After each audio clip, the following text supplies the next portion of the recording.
আমার প্রিয় মেয়েরা, তোমরা সবাই কেমন আছো?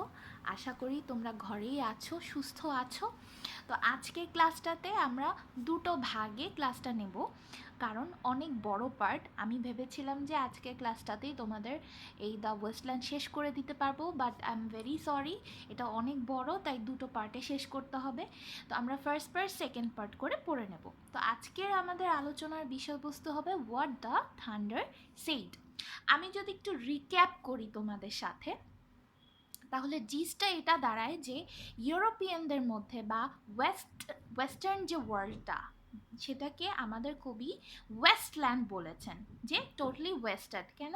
ওয়ার্ল্ড ওয়ার 1-এর পর সব কিছু ধ্বংস হয়ে গেছে, মোরালিটি, তারপর ফিজিক্যাল কানেকশন, রিলেশনশিপ, সব কিছুর মধ্যে একটা তোমার একটা ফ্রাস্ট্রেশন চলে এসেছে, একটা ডিসইলিউশনমেন্ট চলে এসেছে, একটা ডিপ্রেশন চলে এসেছে।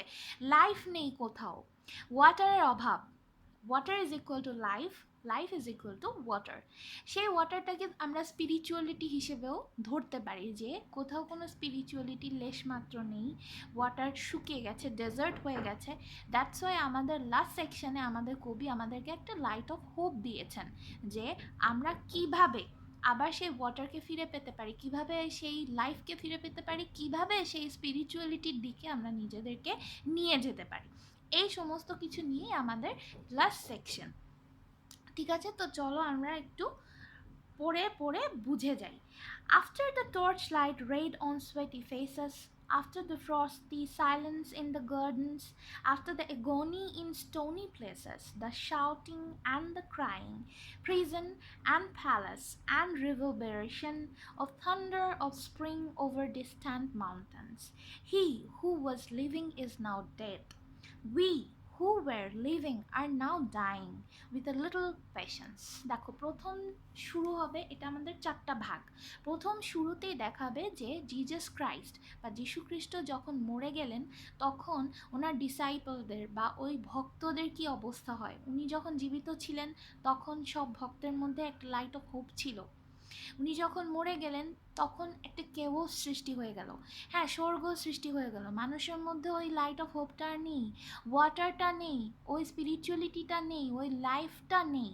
হ্যাঁ, মানুষ কেওটিক হয়ে গেল, মানুষ খুব বেশি হতাশায় ভুগতে শুরু করলো, সব জায়গায় শাউটিং শাউটিং শোনা গেল, মানুষ দিশেহারা হয়ে গেল। কারণ টিল দেন তারা জানতো না যে Jesus Christ will rebirth, will take rebirth, তার আবারও কি হবে, জন্ম হবে, সেটা কিন্তু মানুষ জানতো না। তো এই সিনে বলা হবে যে জিজাস ক্রাইস্টের জন্য চারিদিকে মানুষ হাহাকার করছে, হতাশায় ভুগছে। ঠিক আছে, he who was living is now dead.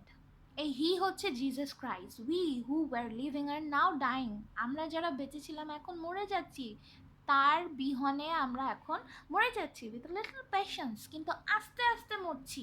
কারণ কি, আমাদের মধ্যে স্পিরিচুয়ালিটিটা একদম শেষ হয়ে গেছে।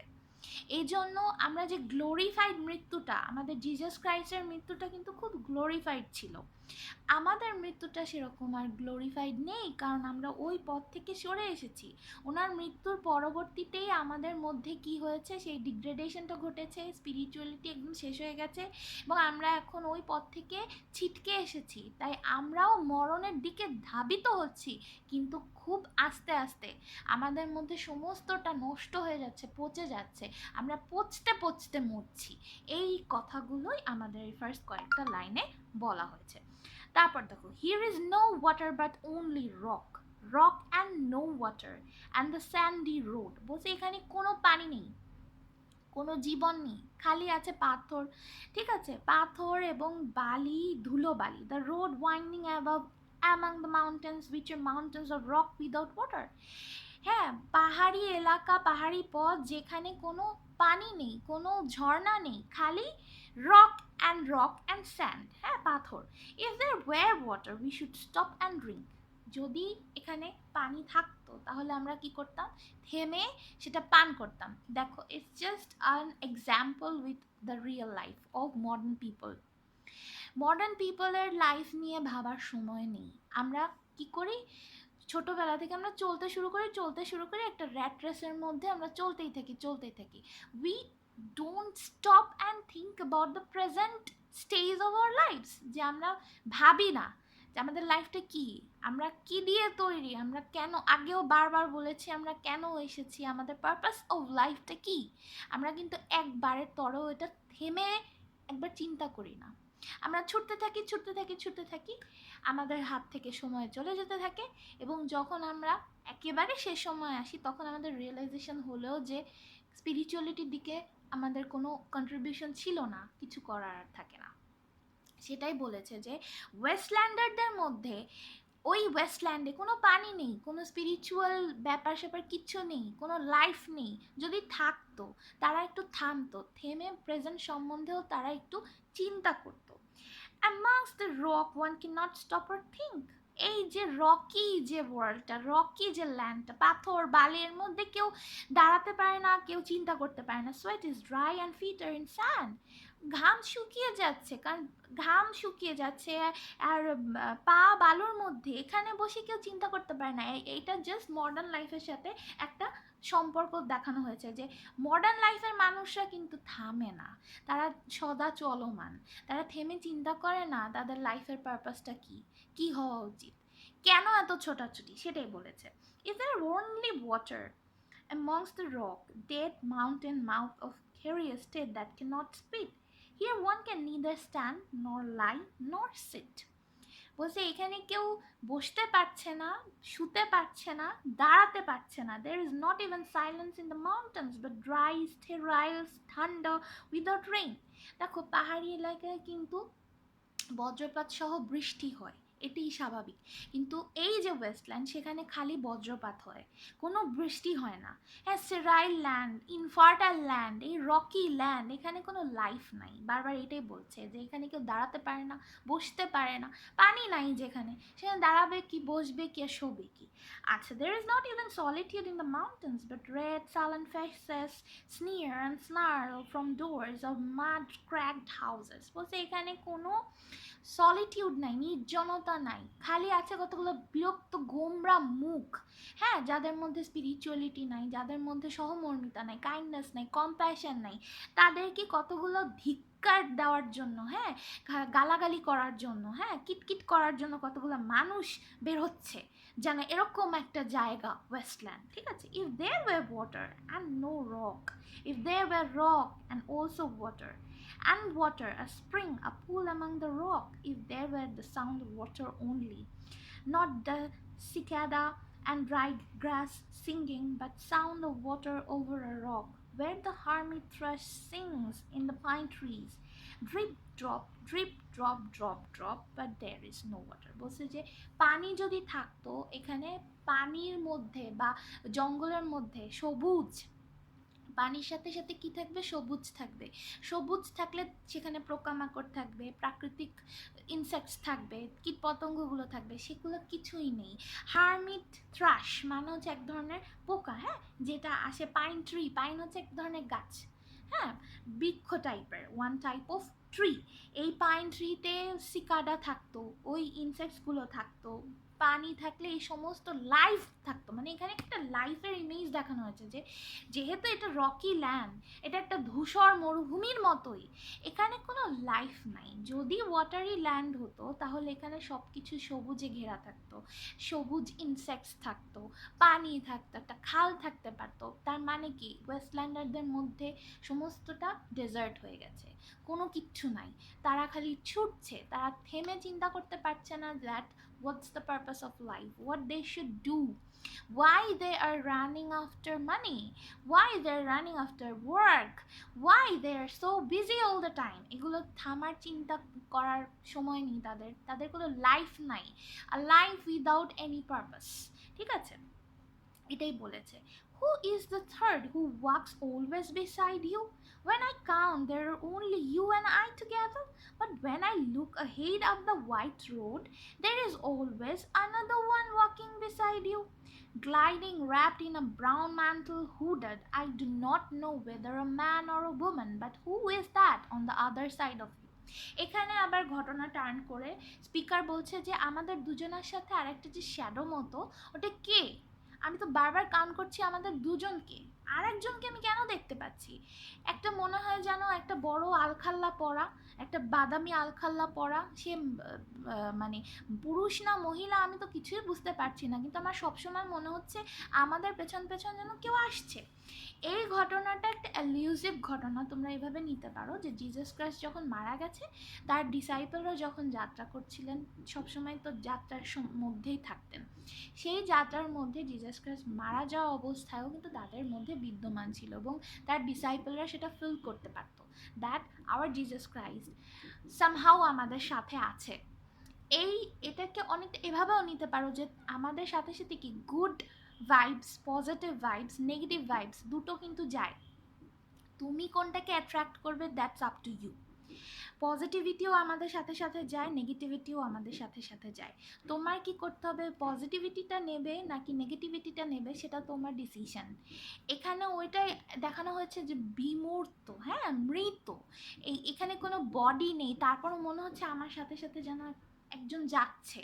হ্যাঁ, একটা তীর্থযাত্রীদের সাথে যেন শ্যাডোই একটা মানে ফিগার যাচ্ছে, যে ফিগারটা আমি দেখতে পাচ্ছি না কিন্তু আমার মনে হচ্ছে, মানে হচ্ছে জিসাস ক্রাইস্টকে এখানে সিম্বলাইজ করা হয়েছে যে উনি মরে যাওয়ার পরও আমাদের সাথে ছিলেন। ওনার যে ভাইবস, ওনার যে একটা পজিটিভ ভাইবস আমাদের মধ্যে কাজ করছে। তোমার সাথে সাথে কে চলছে, আমার মনে হচ্ছে সে কোনো মহিলাও না, কোনো পুরুষও না, হ্যাঁ ওই শ্যাডুই কিছু একটা, মানে হচ্ছে ইভল ও হতে পারে, গুডও হতে পারে। মানুষের জীবনে যেমন দুইটা সাইড থাকে, সেই দুইটা সাইড নিয়ে বলেছে যে আমাদের সাথে সাথে সবসময় এই অদৃশ্য দুটো ব্যাপার চলতেই থাকে। এখন তুমি ইভল সাইডে যাবে না গুড সাইডে যাবে, দ্যাটস আপ টু ইউ। তারপর দেখো, what is that sound high in the air, murmur of maternal lamentation, who are those hooded hordes swarming. বলছে এখানে মাদার ম্যারির কথা বলা হয়েছে, যে জিজাস ক্রাইস্ট মারা যাওয়ার পর মাদার ম্যারির যে শোক সন্তপ্ত হৃদয়ে, সেখান থেকে যে শোকার্ত যে কান্না সেটা যেন শোনা যাচ্ছে, ঠিক আছে। আর কতগুলো শূন্যজনক ধেয়ে আসছে, over endless plains stumbling in cracked earth ringed by that flat horizon only. What is the city over the mountains? বসে এরা যেন শূন্য ধেয়ে আসছে। হ্যাঁ, আমার এরকম শব্দ মনে হচ্ছে যে এগুলো কি হচ্ছে, cracks and reforms and bursts in the violet air, falling towers, Jerusalem, Athens, Alexandria, Vienna, London, unreal। এই সমস্ত ইউরোপিয়ান সব এই কতগুলো নাম দিয়ে বললো যে সমস্ত কিছু আনরিয়েল লাগছে। আমার মনে হচ্ছে সব দিকে আমি একটা ল্যামেন্টেশন, একটা শোকার্ত একটা ভয়েস শুনতে পাচ্ছি, যে কিনা শোক সন্তপ্ত হয়ে চিৎকার করছে, এরকম একটা ভয়েস শুনছি। তোমার সাথে একটা শ্যাডোই ফিগার যাচ্ছে, মানে হচ্ছে কি জিজাস ক্রাইস্ট মৃত্যুর পরে তার ডিসাইপলের মধ্যে যে সমস্যাগুলো দেখা গিয়েছে, একদল ধর্ম চ্যুত হয়ে গেছে, তারা আর মানতে চায়নি, স্পিরিচুয়ালিটি আর মানতে চায়নি। আর এক দলের মনে হয়েছে যে না, আমাদের সাথে উনি আছেন। তখনও তারা কিন্তু কেউ জানে না যে Jesus Christ will have the rebirth. হ্যাঁ, ইস্টার সানডে তোমরা জানো যে জিজাস ক্রাইস্ট মারা যাওয়ার পর ইস্টার সানডের দিন আবার এসেছিলেন তার ভক্তদেরকে স্যালভেশন দিতে, মুক্তি দিতে, তাই না? তখন পর্যন্ত কিন্তু এটা জানা ছিল না ডিসাইপলদের। তাই তাদের মনে হচ্ছে যে চারিদিকে একটা হতাশা, চারিদিকে একটা ডিসিলিউশনমেন্ট, চারিদিকে একটা depression, frustration, just like the life of modern people. এটা এখন তোমাদের একটা কোয়েশ্চেন আসতে পারে যে consider the wasteland as a modern poetry. প্রথমত এটা 20th সেঞ্চুরি পোয়েট্রি, অবশ্যই এটা মডার্ন হবে। সব জায়গায় একটা হেজিনেস, একটা হাড়ি সব জায়গায়, হ্যাঁ হচপচ একটা, সব জায়গায় এই শুরু হলো এই শেষ হলো, এনজামমেন্ট যেটাকে আমরা বলছিলাম। কোনো জায়গায় কোনো স্থিতি নাই, কোনো জায়গায় কোনো ডিসিপ্লিন নাই। This is just like the lives of modern people. Modern পিপলের লাইফে কিন্তু কোনো ক্রোনোলজি নাই, কোনো লিনিয়ারিটি মেনটেন করে না, এরা এদের মতো চলতে থাকে। কোনো জায়গায় কোনো পজ নাই। একটু পজ দিয়ে এখানে এই সেকশনটাতে বলতে চেয়েছে যে পজ দিয়ে ভাবো যে আমাদের কাছে ওয়াটার নেই, we don't have water, we lack water. Water যদি থাকতো তাহলে কি হতো, আমরা মুক্তি পেতাম। আমাদেরকে এখন সেই ওয়াটারের সন্ধানে যেতে হবে। মনে হচ্ছে আমাদের সাথে কেউ না কেউ আছে, এবং আমাদের মনে হচ্ছে যে আমরা যেন আত্মচিৎকার শুনছি। কিসের আত্মচিৎকার? যে আমাদের মধ্যে যে স্পিরিচুয়ালিটিটা নষ্ট হয়ে গেছে, এই জন্য আমাদের আষ্টে পৃষ্ঠে সব চিৎকার করছে যে না, এভাবে চলা যায় না। দেখো, আমরা যারা নামাজ পড়ি, রোজ নামাজ পড়ি, বা অন্য ধর্মাবলম্বী যারা আছে, তারা যারা প্রে করি, তাদের মধ্যে কিন্তু একটা অন্যরকম একটা শান্তি কাজ করে। আর এইটা যারা করে না বা একটা ন্যূনতম থ্যাঙ্কস দেয় না, তারা কিন্তু জানে না what's the purpose of life. তাদের কাছে লাস্ট হোপটাও নেই। হ্যাঁ, অনেকে যখন বিপদে পড়ে তখন আমরা করি কি, আল্লাহকে ডাকি, সৃষ্টিকর্তাকে ডাকি। বিপদে পড়ার আগে কিন্তু আমরা ডাকি না, সুখে থাকলে ভুলে যাই। কিন্তু আমাদের উচিত কি, প্রত্যেকটা দিন, আগেও বারবার বলেছি, থ্যাঙ্কস দেওয়া উচিত। আমাদের স্পিরিচুয়ালিটি থেকে সরে আসলে এরকম আমাদের কানের মধ্যে এরকম আত্মচিৎকার শোনা যাবে, ঠিক আছে? কারণ কি, ওটাও একটা way of life. You cannot ignore it, you cannot deny that. Without spirituality তুমি লাইফে যাই করবে, কোনো কিছুর কোনো মূল্য নেই। কারণ এভরিথিং ইজ আ মায়া। এটা নিয়ে আমরা আবার পরে ডিসকাস করব। মায়া হচ্ছে কি, ইলিউশন। সব কিছু একটা ইলিউশন, সব কিছু একটা ভ্রম। সত্যি কোনটা? সত্যিটা হচ্ছে only death. If you are taking birth in this mundane world, তোমার যদি জন্ম হয়, সত্যি হচ্ছে, পরম সত্যি হচ্ছে তোমার মৃত্যু হবে। তো মাঝখানে তুমি যেটুকু পাচ্ছ, সেটা হচ্ছে তোমার বোনাস। সেই বোনাসটা তুমি যদি ভালো করে কাজে না লাগাও, আফটার ডেথ তোমার অনেক সমস্যা হবে। এটাই আমাদেরকে ছোটবেলা থেকে শেখানো হয়। এখানেও সেটাই দেখানো হয়েছে যে জিজাস ক্রাইস্টের চলে যাওয়ার পর ওনার ডিসাইপলদের মধ্যে থেকে সেই বিশ্বাস চলে গেছে। সব জায়গায় রকি ল্যান্ড, সব জায়গায় ডেজার্ট, সব জায়গায় sandy land. There is no water, not a little drop of water, and we should go for the search of that drop of water. We should go for the search of that water, যে ওয়াটারটা আমাদের কাছে life নিয়ে আসতে পারে, যে ওয়াটারটা আমাদের মধ্যে আবার সেই হোপ নিয়ে আসতে পারে বাঁচার জন্য। একটু স্টপ হতে হবে, স্টপ হয়ে আমাদের চিন্তা করতে হবে যে আমাদের লাইফের পারপাসটা কি, ওয়াই উই আর হিয়ার। হ্যাঁ, if he has sent us in this world, there must be some purpose. তো ওটা চিন্তা করতে হবে, তুমি কেন এখানে এসেছো, তোমার কাজটা কি। সারাদিন তুমি ছুটে বেড়াবে, ইটস নট লাইফ। তো আজকে এই পর্যন্ত থাকলো। আমরা পার্ট 2-তে আবার লাস্টেরটুকু শেষ করব। আর দুটো ক্লাসের মধ্যে আমাদের ওয়েস্টল্যান্ড আশা করি শেষ হয়ে যাবে। তোমাদের যদি এটুক বুঝতে কোনো সমস্যা হয়, অবশ্যই অবশ্যই তোমরা কমেন্ট বক্সে কমেন্ট করে আমাকে জানাবে। Till then, keep smiling, stay healthy, stay safe, and obviously stay at home.